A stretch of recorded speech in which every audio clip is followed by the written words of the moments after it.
Christopher Walken Biography. 1943. Academy Award-winning actor Christopher Walken is known for a wide array of screen roles, including The Deer Hunter and A View to a Kill. Who is Christopher Walken? Christopher Walken began working in the theater in his late teens, and by the early 1970s, he had begun working in film. His breakthrough part came with Woody Allen's Annie Hall, 1977, and he went on to win an Academy Award for his role in 1978's The Deer Hunter, cultivating a full body of work in the 80s. In 1991, he gained his first Emmy Award nomination for his work on Sarah, Plain, and Tall.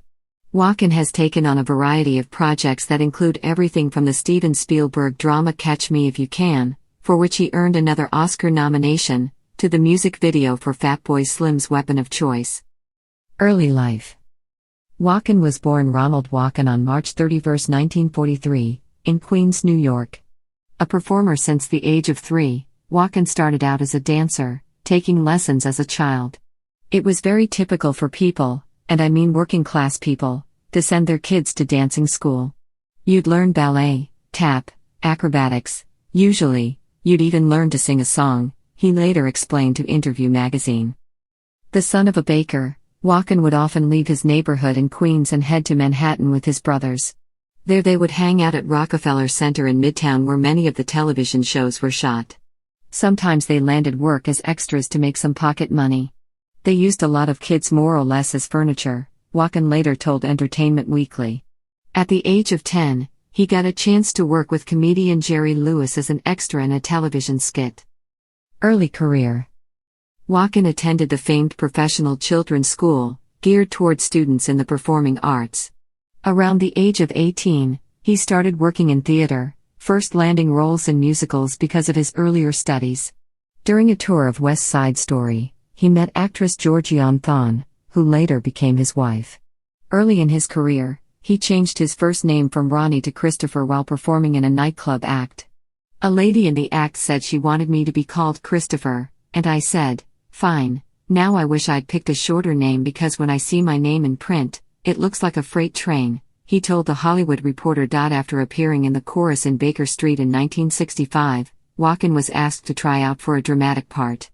He played King Philip of France in the original production of James Goldman's historical drama, The Lion in Winter, with Rosemary Harris and Robert Preston in 1966.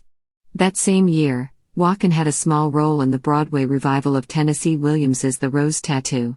He then appeared in Peter Ustinov's The Unknown Soldier and His Wife in 1967. The Deer Hunter. Walken delivered a gut-wrenching performance in 1978's The Deer Hunter, co-starring Robert De Niro and Meryl Streep. Directed by Michael Cimino, the film followed the impact of the Vietnam War on a group of friends from a small town. Walken's character goes through a brutal transformation during the course of the movie, starting out as a laid-back steelworker and ending as a man tormented by memories of his time in a prisoner of war camp. For his efforts, Walken won the Academy Award for Best Supporting Actor. On the big screen. By the early 1970s, Walken had begun working in film. He had a supporting part in 1971's The Anderson Tapes, with Sean Connery and Diane Cannon. His breakthrough role came 6 years later with his memorable turn in Woody Allen's Annie Hall, 1977. In the comedic film, he played Dwayne, the offbeat, neurotic brother of the Diane Keaton title character. Walken followed up his performance in The Deer Hunter as the star in Cimino's next effort, Heaven's Gate, 1980. The Western historical drama proved to be one of the most legendary flops of all time. Costing more than $40 million to make, the film was savaged by the critics and earned little at the box office. That same year, Walken received a warmer reception for his starring role in The Dogs of War, playing a mercenary mixed up with an African dictator. After such serious roles, Walken surprised moviegoers with his tap dance routine in the Steve Martin musical comedy Pennies from Heaven, 1981. His move from arresting dramatic fare to lighthearted romp exemplified Walken's versatility as an artist and ability to unexpectedly captivate audiences in a distinctive way.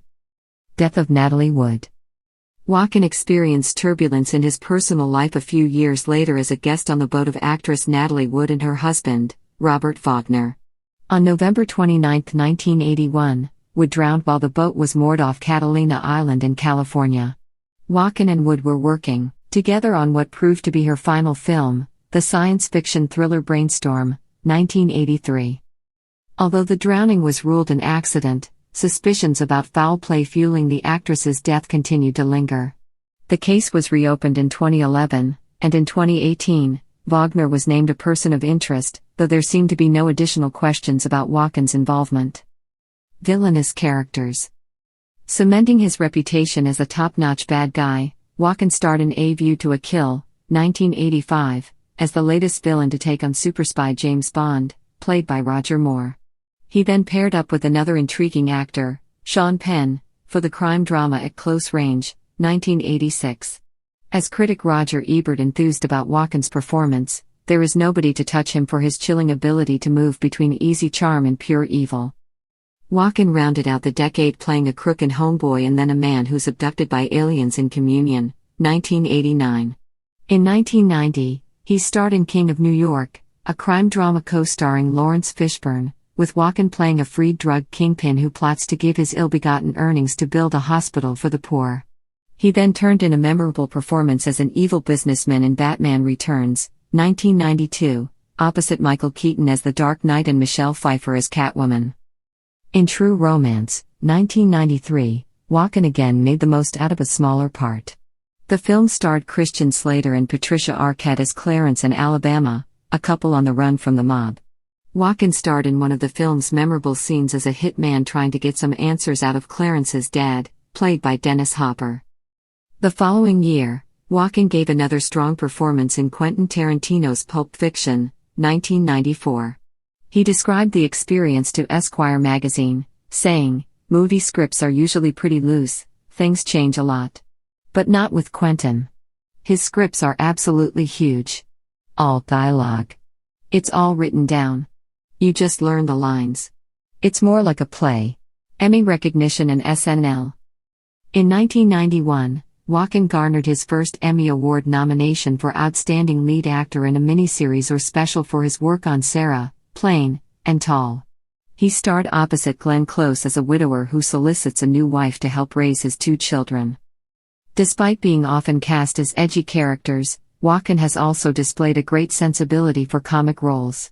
He's been a popular guest host of the late-night comedy series Saturday Night Live, appearing on the show multiple times, as well as a target for spoofs and satire. Numerous comedians have been known to imitate his unusual cadence.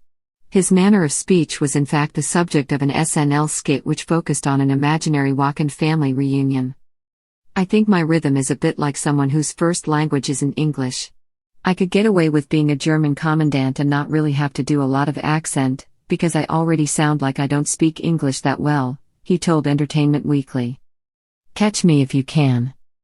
Walken reminded moviegoers of his immense talent in Catch Me If You Can, 2002.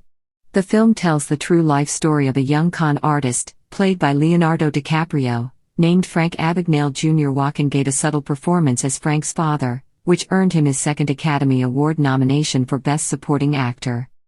Stage and TV musicals. With previews beginning in late 1999, Walken returned to Broadway with the musical James Joyce's The Dead. He later earned a Tony Award nomination for his work in the production. Walken had continued to work on Broadway from the mid-1960s into the 80s, with projects that included The Merchant of Venice and Hurlyburly. He became part of pop music history in 2001 by starring in the music video for Fatboy Slim's Weapon of Choice. The clip was directed by Spike Jonze, and Walken was able to charm audiences with his dance skills once again, gliding across a deserted hotel lobby in a routine he partially choreographed. After making a splash in the 2007 movie musical Hairspray, as the husband of a gender-bending John Travolta, he returned to the Broadway stage in 2010 with A Be Handing in Spokane. The summer of 2014 saw Walken appearing in 2 music-related projects, Clint Eastwood's film adaptation of Broadway's Jersey Boys and the television broadcast of Peter Pan Live, with Walken getting top billing as Captain Hook. Later film roles. Still clicking with audiences, Walken appeared in such comedies as the box office hit Wedding Crashers, 2005, Click, 2006, with Adam Sandler, and the ping-pong farce Balls of Fury, 2007. Walken followed with The Maiden Heist, 2009, also featuring Morgan Freeman and William H. Macy, and then co-starred in Todd Solondz's Dark Horse, 2011. Again showing his capacity for villainy, he played crime men in both Kill the Irishman, 2011, and Stand Up Guys, 2012, the latter featuring Al Pacino and Alan Arkin, and was seen as a dog-napping schemer in Seven Psychopaths, 2012. In 2016, the actor provided the voice of King Louis for an updated version of Disney's The Jungle Book.